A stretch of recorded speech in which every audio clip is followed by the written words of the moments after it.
को। ये कौन कर रहा है? ये सरफराज बुगटी कर रहा है, हमारी आवाजें दबा रहा है। जब हम वहाँ से रवाना हुए अपने प्यारों की बाजियाबी के लिए, जाकर मारंग बलोच के काफिले में शामिल होने के लिए, तो हमारी आवाज को दबाया गया। हमारे घरों में जो हमारे भाई थे, प्यारे थे, उनको वापस अपने निजी जेलों में डाला गया। ये कौन है? ये सरफराज बुगटी है।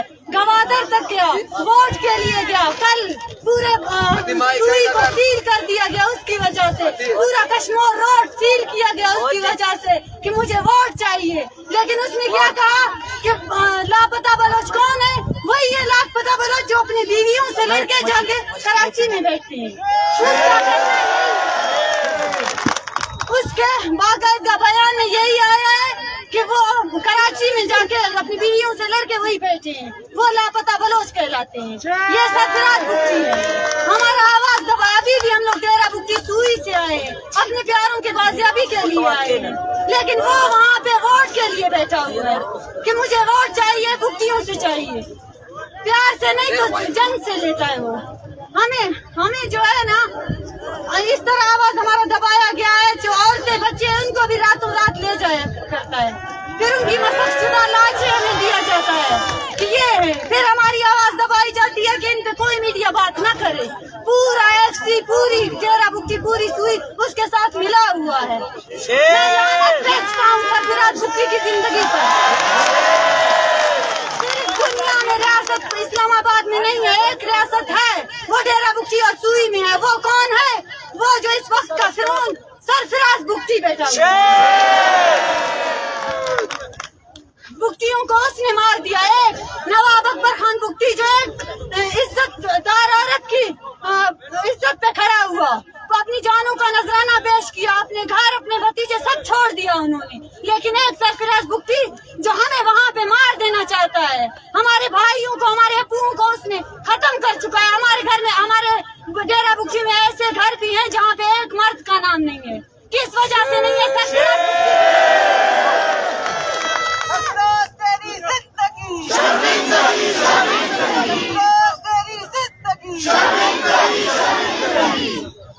बस मैं आखिर में इतना कहना चाहती हूँ कि सारे बलोच इकट्ठा हो जाए। यहाँ पे कोई बुगटी, कोई मरी, कोई मजारी कुछ भी नहीं है। सिर्फ हम बलोच हैं, हम बलोच ही रहेंगे। ये सरफराज बुगटी मत बोलो, ये भट्टी है, ये पंजाबी है, ये मुशर्रफ का बेटा है। हम कहेंगे मुशर्रफ का बेटा, आइंदा से इसको कोई बुगटी नहीं कहेगा, ये मुशर्रफ का बेटा रहेगा हमेशा। Thank you.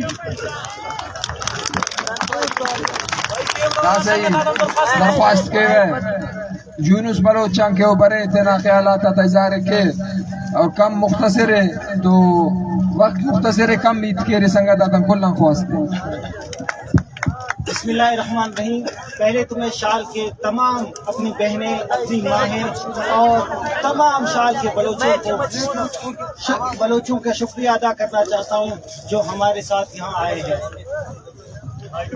निसाबों में सुनाता ये कि रियासत माँ की जैसी है, दुखों में साथ रोती है, खुशी में साथ हंसती है। कोई शाहरुख जतोई हो या फिर महरंग, अदालत की नजर में सब बराबर है। बराबर क्यों ना हो, अदालत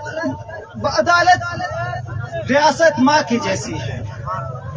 ये सब अफसान की बातें हमें जिसने भी लोरी की तरह सुनाई थी वो सुन ले।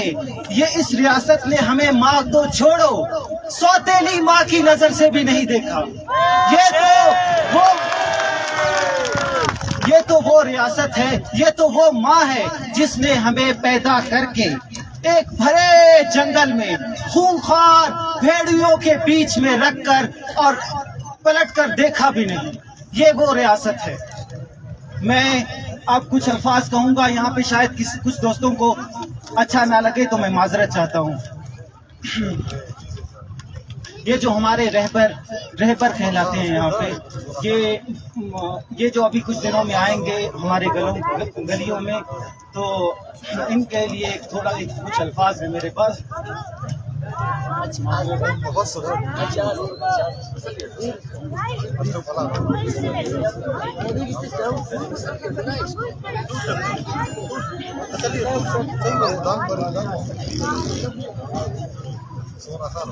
हमारी बस्ती की इससे बड़े मिसाल और क्या हो सकती है कि बाहर फॉरेन कंट्री में अगर किसी के साथ जुल्म होता है तो वो जालिम की आंखों में आंखें डालकर कहता है I will see you in the court, मैं तुम्हें अदालत में देख लूंगा।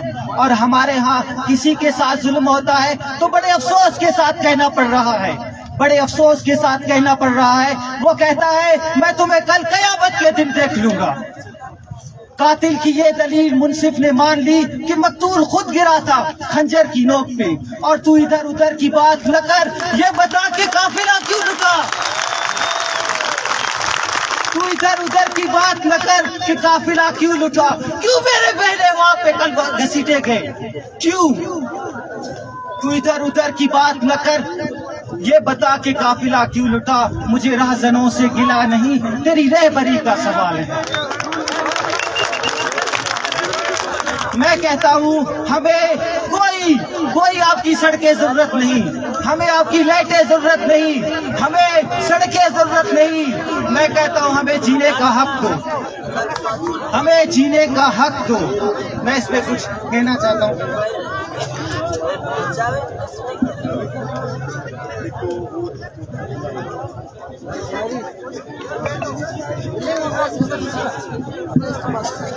नारे